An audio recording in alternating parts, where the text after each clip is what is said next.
شروع اللہ کا نام لے کر جو بڑا مہربان نہایت رحم والا ہے۔ ان فرشتوں کی قسم جو ڈوب کر کافروں کی جان کھینچ لیتے ہیں، اور ان کی جو مومنوں کی جان آسانی سے نکالتے ہیں، اور ان کی جو تیرتے ہوئے جاتے ہیں پھر لپک کر آگے بڑھتے ہیں، پھر دنیا کے کاموں کا انتظام کرتے ہیں کہ وہ دن آ کر رہے گا جس دن وہ زلزلہ آئے گا، پھر اس کے پیچھے اور زلزلہ آئے گا۔ اس دن لوگوں کے دل خوف زدہ ہوں گے اور آنکھیں جھکی ہوئی۔ کافر کہتے ہیں کیا ہم الٹے پاؤں پھر لوٹیں گے؟ بھلا جب ہم کھوکھلی ہڈیاں ہو جائیں گے تو پھر زندہ کیے جائیں گے؟ کہتے ہیں کہ یہ لوٹنا تو سراسر نقصان کا لوٹنا ہوگا۔ تو بس وہ ایک ڈانٹ ہوگی، اس وقت وہ سب میدان حشر میں آ جمع ہوں گے۔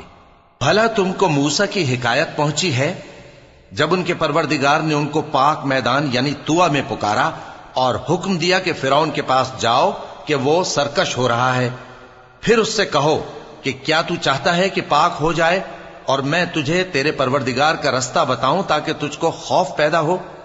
غرض انہوں نے اس کو بہت بڑی نشانی دکھائی مگر اس نے جھٹلایا اور نہ مانا، پھر لوٹ گیا اور تدبیریں کرنے لگا۔ سو اس نے لوگوں کو اکٹھا کیا، پھر بلند آواز سے بولا، سو کہنے لگا کہ تمہارا سب سے بڑا مالک میں ہوں۔ تو اللہ نے اس کو دنیا اور آخرت دونوں کے عذاب میں پکڑ لیا۔ جو شخص اللہ سے ڈر رکھتا ہے اس کے لیے اس قصے میں عبرت ہے۔ بھلا تمہارا بنانا مشکل ہے یا آسمان کا؟ اللہ نے اس کو بنایا، اس کی چھت کو اونچا کیا، پھر اسے برابر کر دیا، اور اسی نے رات تاریک بنائی اور دن کو دھوپ نکالی، اور اس کے بعد زمین کو پھیلا دیا۔ اسی نے زمین میں سے اس کا پانی نکالا اور چارہ اگایا اور اس پر پہاڑوں کا بوجھ رکھ دیا۔ یہ سب کچھ تمہارے اور تمہارے مویشیوں کے فائدے کے لیے کیا۔ پھر جب وہ بہت بڑی آفت آئے گی اس دن انسان جو محنت وہ کرتا رہا یاد کرے گا، اور دوزخ دیکھنے والے کے سامنے لا کر رکھ دی جائے گی۔ اب جس نے سرکشی کی اور دنیا کی زندگی کو مقدم رکھا تو اس کا ٹھکانہ دوزخ ہی ہے، اور جو اپنے پروردگار کے سامنے کھڑے ہونے سے ڈرتا اور نفس کو بیجا خواہشوں سے روکتا رہا تو اس کا ٹھکانہ بہشت ہی ہے۔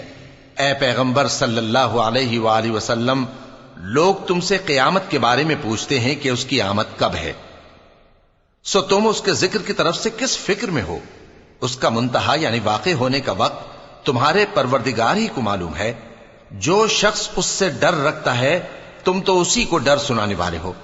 جب وہ اس کو دیکھیں گے تو ایسا خیال کریں گے کہ گویا دنیا میں صرف ایک شام یا ایک صبح رہے۔